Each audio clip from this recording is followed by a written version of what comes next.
Chegou finalmente o dia de destrinchar o poder mais escroto de Jujutsu. Se você pensa que é o do Gojo, meu amigo, o do Megumi é outro nível.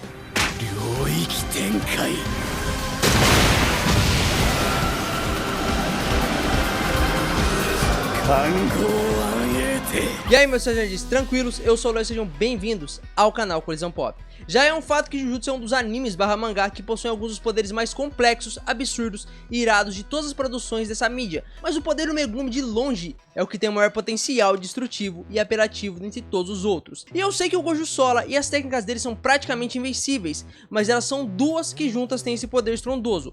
Porém, como esse vídeo é sobre a técnica mais ridícula e poderosa, não as técnicas mais ridículas e poderosas, e nem sobre a combinação de técnicas mais poderosas, nós vamos falar das 10 sombras. E sem mais enrolação, senta, fica confortável e vamos ao ápice dentre as técnicas do Jujutsu. As 10 sombras é uma técnica do clã Zenin, sendo a mais forte do clã, onde o usuário que as possui pode manipular as sombras com energia amaldiçoada e criar maldições feitas de sua energia amaldiçoada e das sombras, esses que são chamados de Shikigamis. Essa técnica surgiu lá atrás, há muitos anos, no período da fundação dos 3 grandes clãs, sendo esses o próprio Zenin, o clã Gojo e o clã Kamo. Provavelmente um pouco depois de Sukuna ter se dividido em vários objetos amaldiçoados, os desses que a gente vê na obra. E é provavelmente porque dá a entender pelo que o Sukuna fala que ele não tinha conhecimento sobre essa técnica. Mas o que são esses Shikigamis? Os Shikigamis também são maldições, mas eles são diferentes de maldições comuns ou especiais. A grande diferença é que é um feiticeiro que os invoca e que os cria. As maldições convencionais nascem de sentimentos e energias ruins geradas por aqueles que não são feiticeiros, os primatas, como o Geto gostava de chamar nós, os humanos. Outra característica desses seres é que, diferente das maldições convencionais que possuem uma energia amaldiçoada própria, a característica delas, os Shikigamis sempre terão sua energia amaldiçoada igual ao do seu dono, no caso, o feiticeiro que os invocou. Isso serve também para os outros feiticeiros saberem que essas criaturas não são inimigas, caso o feiticeiro que as invocou seja seu aliado. E só para esclarecer, o Geto invoca maldições, não Shikigamis, já que ele absorve elas e não as cria. E também porque a energia amaldiçoada delas não é a mesma que a dele. Uma curiosidade é que no passado, como dito no anime / mangá, houve uma época que, como a do presente em que Jujutsu se passa, onde haviam 2 usuários vivos, um com as 10 sombras e outro com o vazio infinito e o ilimitado. Mas os dois se mataram durante o confronto entre eles, e como ninguém nunca tinha conseguido dominar uma Horaga até a época presente, provavelmente o usuário das 10 sombras sairia vitorioso caso ele tivesse o controle desse Shikigami, porque sem ele já conseguiu empatar a luta contra o usuário do vazio infinito e do ilimitado no seu ápice, é tipo um Gojo do passado. Beleza, mas como funciona essa técnica e essa habilidade na prática? Primeiro a parte simples, que é a manipulação das sombras, depois vamos aos Shikigamis. O detentor dessa técnica pode manipular as sombras da forma mais variada possível, conseguindo guardar e retirar objetos das sombras e pessoas, desde que essas pessoas e objetos tenham um peso equivalente ao que o usuário dessa técnica possa sustentar. Basicamente a sombra se torna o armário pessoal do cara, e ele pode acessar essa habilidade com qualquer sombra, não só a que ele projeta. Outra habilidade é que o próprio usuário dessa técnica também pode usar as sombras para se esconder e se locomover. Mas e os Shikigamis, que é a parte mais roubada dessa técnica? De início, o usuário das 10 sombras começa e recebe 2 cães divinos, que já começarão sob seu controle total.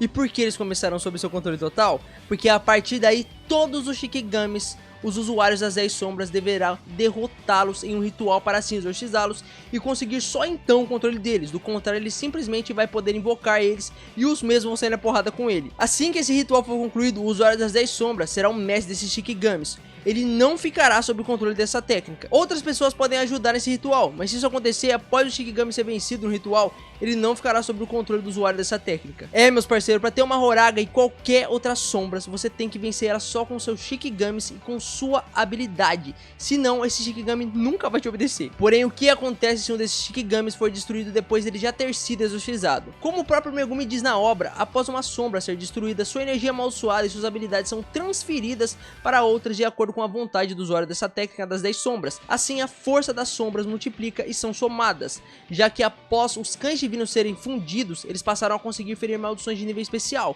o que eles não conseguiam fazer antes. Esses Shikigamis fundidos também recebem um nome de totalidade após serem fundidos. E se os Shikigamis se fundirem por terem sido destruídos, esquece invocar eles separadamente novamente, a não ser que seja na expansão de domínio, que é o que tudo leva a crer é uma exceção a essa regra. Outra peculiaridade dessa técnica é que o usuário só pode invocar os Shikigamis de acordo com seu nível de energia amaldiçoada, com exceção do Mahoraga. Mas vamos falar de cada Shikigami antes de entrarmos na expansão de domínio, e o Mahoraga vai ser o último, porque ele é o mais complexo. Se quiser, pula aí até o tempo que tá no vídeo se você não ligar pros Shikigamis, tá? Se quiser ver o Mahoraga já ou a expansão de domínio, só pula, velho, porque eu vou explicar um por um e as habilidades deles. Vamos começar com os Cães Divinos. Eles são um par de lobos capazes de ferir maldições com suas garras e presas, como também devorá-las. Eles têm a capacidade de detectar maldições e avisar seu mestre quando elas estão próximas. Os Cães Divinos também podem localizar aliados do invocador dele e guiá-lo até eles. O segundo é o Nui, que é a coruja que o Megumi sempre invoca. Ela e os Cães Divinos, né? Este Shikigami possui grande velocidade e pode voar, já que é uma coruja, e também pode soltar ataques elétricos. Ele pode ser usado para carregar seu invocador, ajudando na sua mobilidade e atacar ao mesmo tempo com suas asas. Um jeito muito inteligente de usá-lo é colocando de guarda em lugares altos, como também usar suas asas como escudo se o usuário estiver em batalha. O terceiro é o Sapo. Ele é um sapo grandão que pode auxiliar seu usuário com sua língua, e não é do jeito que você tá pensando não, tá? A sua língua é extremamente forte, podendo prender inimigos, arremessar coisas, ser usada para desferir golpes, defender seu invocador e também arremessá-lo. Por ele ser um sapo bem grande, ele também pode ser usado para carregar aliados ou inimigos ou qualquer coisa que o usuário dele quiser que ele carregue. Ele é bem versátil, cara, tipo, é um dos mais versáteis, é o sapão, apesar de parecer um inútil. A Grande Serpente, essa daqui apareceu umas 2 vezes e foi solada, pelo Sukuna no caso. Ela é uma cobra gigantesca que pode atacar e capturar seus inimigos com sua velocidade. Ela também pode usar a sua boca para prender seus alvos, incapacitando eles. Outra forma de usar esse Shikigami é pra prender os alvos com a Grande Serpente rolando eles no seu corpo gigantesco, porque afinal ele é gigante, então dá pra fazer, né, tipo uma Sucuri rolando ele e ele vai ficar preso ali e os outros Shikigami massacram ele, basicamente. O Max Elefante, esse daqui é muito bonitinho, o bichinho é até rosinha. Ele tem a capacidade de desferir com a sua tromba, uma tromba de água em alta velocidade, você entendeu, né, desferir uma tromba com a sua tromba. Por ele ser pesado, ele também pode ser usado para esmagar seus alvos, mas diferente dos primeiros Shikigamis,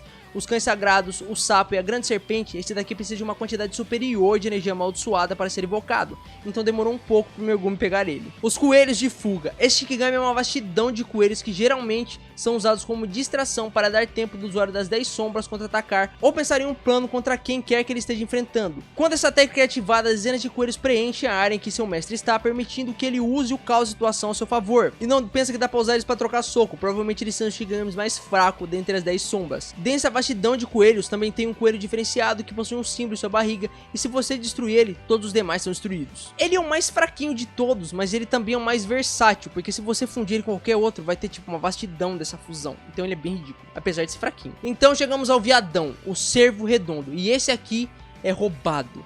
Tão roubado que teve que ser o bravo para invocar ele. Basicamente, ele é o suporte dentre as 10 sombras. Este Shikigami tem a capacidade de usar a técnica amaldiçoada reversa para assim curar qualquer um. E como a técnica amaldiçoada reversa é basicamente energia positiva, ela pode anular as demais técnicas amaldiçoadas ativas no alcance do poder desse Shikigami. Isso porque as técnicas amaldiçoadas são provenientes da energia negativa, então a energia positiva desativa elas. Por esse bicho talvez seja o segundo mais roubado entre todos os Shikigamis das 10 sombras. O Touro Perfurante. Esse daqui basicamente é um Shikigami em forma de touro que só pode se mover em linha reta. É tipo um caranguejo, só que pra frente. Quanto mais ele corre e por mais tempo, mais poderoso se torna seu ataque quando ele o acerta. E basicamente é isso. Ele corre e quanto mais ele corre, mais forte é chifrado. O Tigre Funeral. Esse daqui é o mais misterioso, porque nunca foi mostrado em sua forma original. A única vez que ele apareceu foi fundido nessa porra dessa quimera. Mas a especulação é que ele é o mais poderoso entre os 9 Shikigamis que eu citei previamente, já que ele é um tigre. Então, finalmente chegamos no grande e poderoso, a espada divergente de 8 cabos, Sila Mahoraga. O pastor dos Shikigamis, o Silas Malafaia do Jujutsu.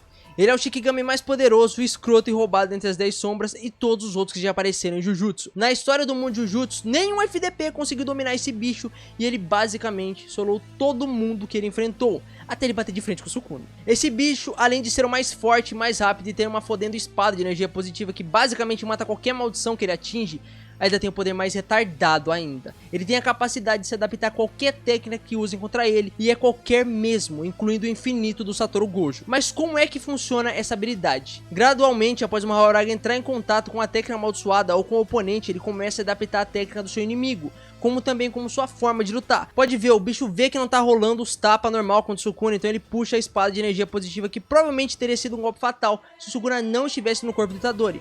Mas fica a dúvida, né? Porque o Sukuna nunca foi uma maldição de verdade. Ele era um feiticeiro que virou metade de maldição. Ah é, E só pra você ter uma ideia do quão escroto esse bicho é, ele luta contra o Sukuna quando o mesmo estava com 15 dedos, então ele estava com basicamente 75% da sua força, e o FTP do Mahoraga estava tancando tudo que o Sukuna atacava nele. Conforme o Mahoraga vai lutando contra seu oponente, sua adaptação vai ficando mais rápida conforme ele entra em contato com seu oponente, recebe dano e vê o mesmo usando suas técnicas. Após completar a adaptação, esse cabeça de periquito se torna imune à técnica do seu inimigo, não sendo mais afetado por qualquer efeito dessa técnica ou dano que ele causaria. Outro fator escroto dessa técnica do Mahoraga é que ele não necessariamente precisa ser invocado para ativar essa técnica, então dá pra você evitar ele ser destruído enquanto ele se adapta à técnica do seu oponente dessa forma, já que quando ele é destruído, ele perde a adaptação da técnica que ele tinha se adaptado previamente. A progressão da adaptação à técnica do oponente é mostrada através de uma roda que fica tanto atrás do próprio Mahoraga quanto do usuário das 10 sombras. Essa roda vai girar progressivamente conforme ele for se adaptando à habilidade do oponente, e quanto mais complexa for a técnica do mesmo, mais voltas completas serão necessárias para ele se adaptar completamente à técnica dele. E para dominar esse bicho é a mesma coisa dos outros, e boa sorte para conseguir vencer ele só com Shikigamis e sem a ajuda de ninguém.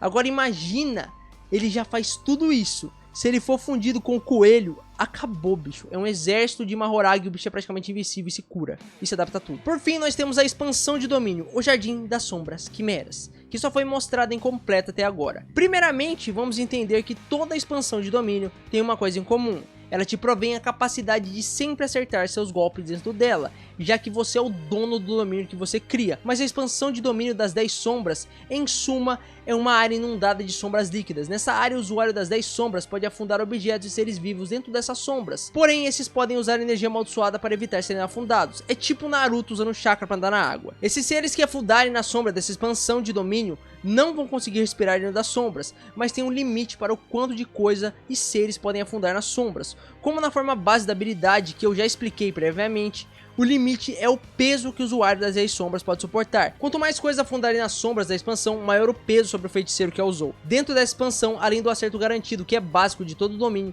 o usuário das 10 sombras pode se esconder em qualquer sombra, criar um clone seu e criar cópias de todos os Shikigamis que ele exorcizou. Nós podemos especular então que já que dentro da sombra você pode criar clones dos Shikigamis, que não sabemos o limite das cópias, um exército da fusão de todos os Shikigamis exorcizados é possível. Então imagina a escrotidão. Quem é o infinito perto disso? Porém, como a expansão que nós vimos no anime, quando o Megumi usa está incompleta, não dá pra saber como funcionaria, nem um acerto garantido, nem se esse exército de Shikigamis cópia seria possível. Mas uma teoria é que o acerto garantido seria como no Dagon, que brota uns bichos e acerta o alvo. Outra coisa é que também não sabemos se na expansão a habilidade de adaptação do Mahoraga seria automaticamente adaptada, tá ligado? Ele veria o cara, veria a técnica e se adaptaria. Além do mais, a expansão do Megumi, por não estar completa, não possui barreiras e é uma expansão aberta como a do Sukuna por causa disso, com uma vértebra no meio representando o centro da expansão. O do Sukuna é o Santuário Malevolente. Toda expansão tem um centro. E isso é uma vantagem ridícula, já que as expansões abertas não podem ser destruídas de fora para dentro, nem de dentro para fora. Ela só tem um raio de alcance limitado. Se realmente essa expansão for aberta, ela será uma das mais poderosas já mostradas na obra. É isso, meus queridos. Viram como a habilidade do Megumi e as 10 sombras é a coisa mais podre, ridícula e insana de toda a obra?